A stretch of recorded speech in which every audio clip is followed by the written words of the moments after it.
জনাব মির্জা ফখরুল ইসলাম আলমগীর গতকালকে কিছু কথা বলেছে।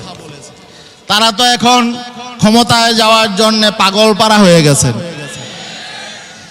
গতকালকে প্রধান উপদেষ্টার সাথে সাক্ষাৎ করে বেরিয়ে এসে তিনি বলেছেন যে মৌলবাদীদেরকে আর ক্ষমতায় যেতে দেওয়া হবে না। তিনি মৌলবাদী বলতে কাদেরকে বুঝিয়েছেন? আমি জনাব ফখরুল ইসলাম সাহেবের কাছে প্রশ্ন রাখতে চাই, আপনি মৌলবাদী বলতে কাদেরকে বুঝিয়েছেন?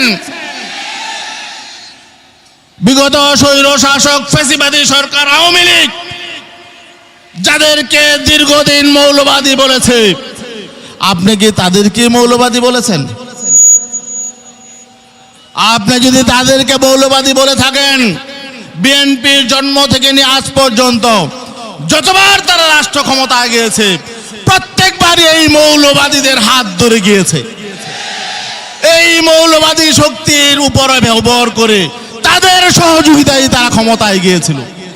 তাহলে আগে ভুল স্বীকার করেন যে আমরা অতীতে যে মৌলবাদীদের সহযোগিতায় ক্ষমতায় গিয়েছি, মৌলবাদীদের উপর ভর করে ক্ষমতায় গিয়েছি, এটা আমাদের ভুল ছিল।